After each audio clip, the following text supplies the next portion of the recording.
Hello guys! Welcome again kay Graphic Design Daily. So for today's video, for today's tutorial, ang gagawin naman natin is another banner pero naka-landscape siya.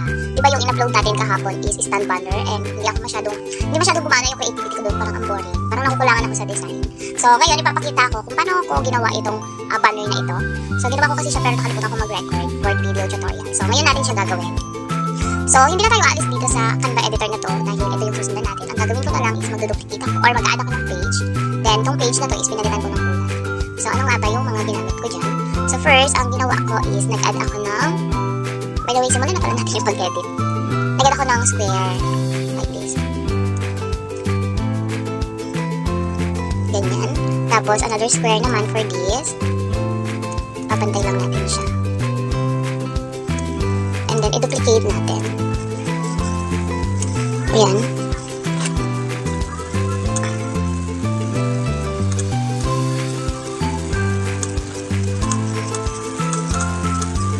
Kailangan pantay sila. Bawasan natin yung corner round. 87. So, para mapalitan ko siya ng pare-parehas o mabawasan ko yung corner round, pinipindot ko yung shift dito sa keyboard ko, then i-click ko yung mga gusto kong i-edit ng sabay-sabay. Ayan. So, 82 pa yung ginawa natin kanina. Viola, diba? Okay na yan. Tapos palitan lang natin sila ng kulay. Click niya yan, then ito. Tapos, ang gagawin nyo, i-change all yun para lahat na sila sa pantay-pantay. Then, maglalagay tayo ng border. So, okay na yung 4. So, para mapalitan ko pala sila lahat ng border, guys. So, para mapalitan nyo sila ng sabay-sabay at hindi na kayo pa isa-isa ng click dyan. I-click nyo lang din ulit. Pindutin nyo lang ulit yung shift. Hold. I-hold nyo ng click. Click and hold nyo yung shift sa keyboard nyo. Then, i-click nyo itong or pwede din naman na drag nyo. Yan, ganyan. Mas madali. I-drag nyo lang.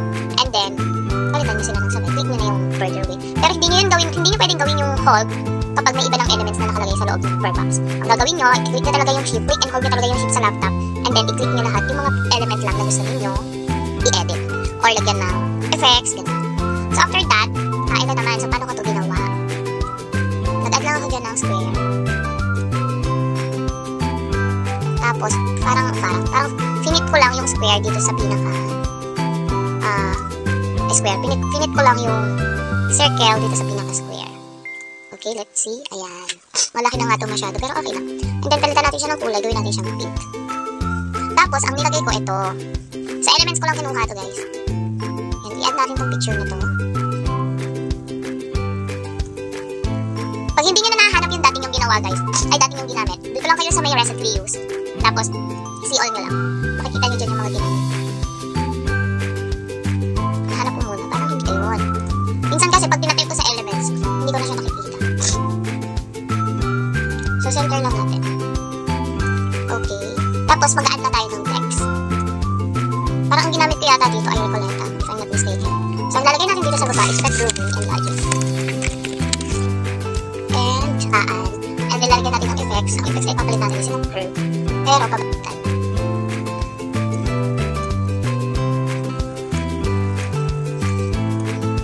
Tapos, palitan. Ano ito? Ayun, Recoleta. So, palitan natin yung font ng Recoleta. Ayun. And then, pwede naman natin siyang dagdagan lang lakihan natin.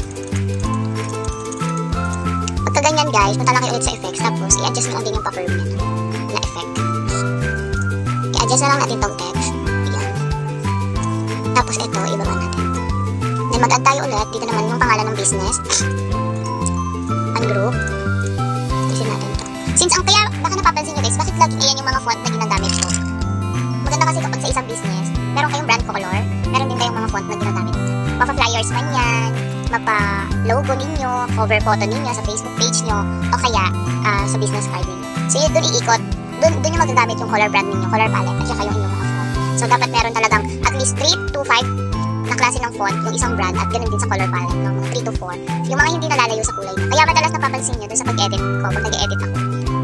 Ang ginawa ko dito kasi sa una, in-add ko muna yung pinaka-logo nila. Nilagay ko dyan, tapos ang ginawa ko is nag-apply color to pages ako para dito lang nakadepende sa kulay ng logo nila yung mga gagawin kong projects para dito sa Furry Home na business. So, ganun din yung gagawin nyo. Lalo na kung nagsabi sa inyo yung isang business na wala silang specific na color palette. So, ganun yung gagawin nyo guys. So, sure lang. And then, proceed na tayo dito sa ginagawa natin. Ayan. Yung Furry Home na to, na word is, lalagyan din natin siya ng effect. Mag-curve din tayo. Ito kasi, pabaliktad pa negative. Yung Furry Home naman is pa positive. Tapos, mag-add lang tayo dyan ng font and maglagay tayo ng spacing. Mag-add tayo ng letter spacing. So parang gusto ko rin siyang gawin dito sa pet grooming and lodging. Ayun pala. Letter spacing. Pwede pa natin siyang lakihan. Since malaki yung circle na nalagay ko dito sa ginagawa natin. Ayan, so palitan na lang natin ng kulay itong font ng Furry Home, itong violet. So nakadepende din minsan ako dito sa kulay ng logo nila. Diba ito yung ginamit natin sa logo nila? Ayan. Tapos, yung effects niya is, gagawin natin siyang black. Ayan. You see? And then after that, proceed na tayo dito sa kanilang banner kasi ito guys. So proceed na tayo dito sa kanilang Lodging for Small Bee 300 pesos. Welcome to, ano bang font nila? Recoleta pa din. So, duplicate nyo lang yan, alisin nyo yung font, ay alisin nyo yung curve, yung effects, and then, lagyan natin lang, welcome to Furry Home. Siguro guys, ang gagawin ko dito is, shift na muna natin. Shift, click, and click. Kailangan ko muna silang mag-group. Kasi liliitan natin ang kamunti. Yung welcome to, lagay natin siya dyan. Pwede nga din tayo mag-add ng isa pa. Tapos sabaan lang natin. Liliitan ko pa tong word na welcome to. Diba natatakpan siya? Gawin nyo guys yung layer. And then bring to front. Kasi. Ayan. Tapos duplicate din natin to. Soft opening promo naman yung dito.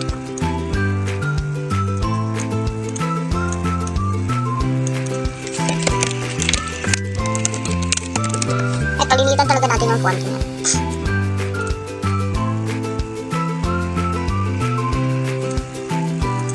Kailangan natin mag-group to. Wait, parang hindi siya nakasenter. Okay, then. Kailangan natin silang i-group. So, ganito rin tayo, welcome to. Ayan. Para ma-adjust natin sila ng magkasama.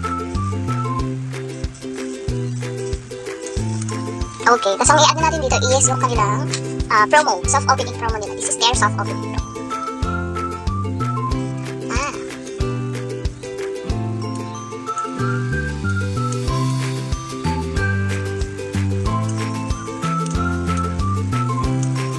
Ayan. Lodging for Small Breed. Mag-add tayo ng text, gayahin mo natin ito. Ang font ang ginamit ko dito is Redoka. So, balik tatlong font yata ginamit ko dito, 4. Recoleta, tapos ito ay Shirthand, Redoka, at saka Lashal, yung difference. So, yan yung mga ginamit ko. So, pwede ko na lang siya i-duplicate, no? Para makita. Ayan. And then after that, guys, yung kanilang lodging naman dito. Lodging, then rooming. Oops, duplicate. Ibahin pala natin itong ginagawa natin.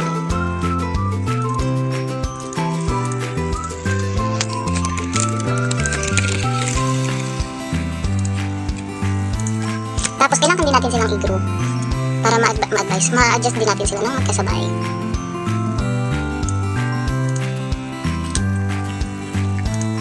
Duplicate lang natin yan. Tapos yung ginamit kong element doon is, balik lang tayo ulit dito sa recently used. Vacation yata yung ginamit ko doon. Relax. Ito. Diba ang ganda? Kasi sa lodging, parang pinaka-vacation na ng dog ng client din. So naglagay ako ng ganyang elements. Na parang nag-vacation yung kanilang dogs. Because every pet deserves a vacation too. Yung lodging kasi, parang silang nag-check yan. So, diba? Ayan. So okay na ako dyan. Then dito naman is yung kanilang grooming.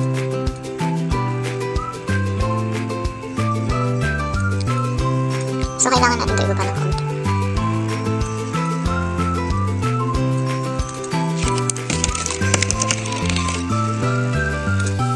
Duplicate natin ito.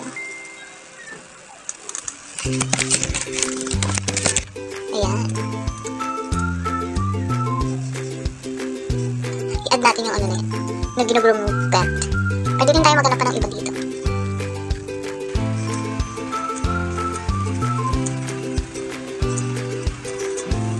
Dilitan natin to. Okay na tayo dyan.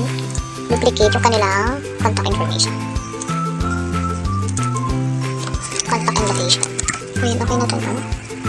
Then mag-add tayo ulit ng phone icon. So, i-copy na lang natin itong kanilang number. Tapos palitan natin ng kulay itong phone icon. Gawin natin siyang pink.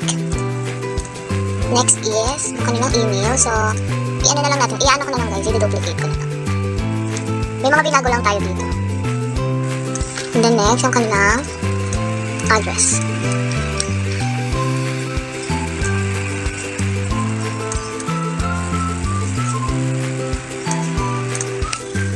Drop natin to. Ship.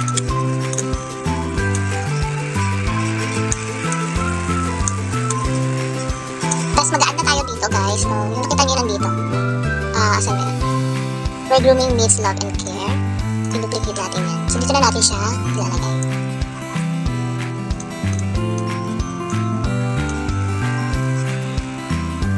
Ayan. Kasi, ayan, no? Mas nagustuhan ko tuloy itong ginawa natin ngayon compared dito. Very simple lang, no? I-group natin ito lahat. Dito. Para ma-adjust natin ang sabay-sabay bawat square, bawat group. At ito, i-group din natin. So, pwede na kayo mag-adjust ng ganyan.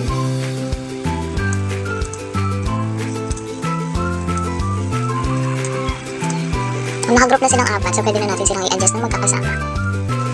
Ayan, so, diba, meron na tayong banner, another banner, para sa fully home na business na located dito sa Dasmariñas, Cavite. So, kung kayo po ay may mga alagang aso, parang pwede din naman silang mag-cater sa cook ng cat, pero more on dog sila. So, visit lang po kayo sa kanilang page dahil meron silang promo. Hindi kasi ako familiar din sa mga lodging, pero yun ba yung ano, halimbawa, parang yun yata yun guys, yung kung may alaga kayong aso tapos aalis kayo dito sa pupuntahan ninyo, hindi talaga pwede yung dog. So, para may mag-alaga dun sa dog ninyo. Doon nyo sila i-check-in sa fully home. Para sa ibang bansa, nasa nursery, school, yung mga bata kapag naka-work, may work yung kanilang mga parents. So parang ganun yata na itong ibig sabihin ng lodging. Ayan. Ay, by the way guys, may live din tayo bukas, Friday. Pero siguro mga after lunch na yung ating live. And then, thank you again for watching sa ating video tutorial. Sana meron kayong natutunan. Tapos try nyo din po na gumawa, for example, gumawa ng mga graphics. Then, i-comment nyo po based dito sa mga video tutorial natin. Mag-isip lang kayo ng kung anong business, kunwari yung nagpapagawa sa inyo, nagwagawa lang kayo ng logo, then i-comment nyo, diba? Para ma-practice yung inyong pagiging creativity, kahit hindi tayo creativity, dahil sa tulong ni Canva, magiging creative tayo. No? Ako din guys, alam hindi naman ako creative, hindi talaga. Pero kapag nag-search kasi kayo sa Google or sa Pinterest ng banner, ng logo, makakakuha kayo, may mabubuong design sa isip. So, yun lang guys, thank you again for watching. So, stay tuned for our next video tutorial. So, bukas ang tutorial natin is yung flyer naman ni Free. So, nakagawa na rin ako noon, pero hindi ko pa siya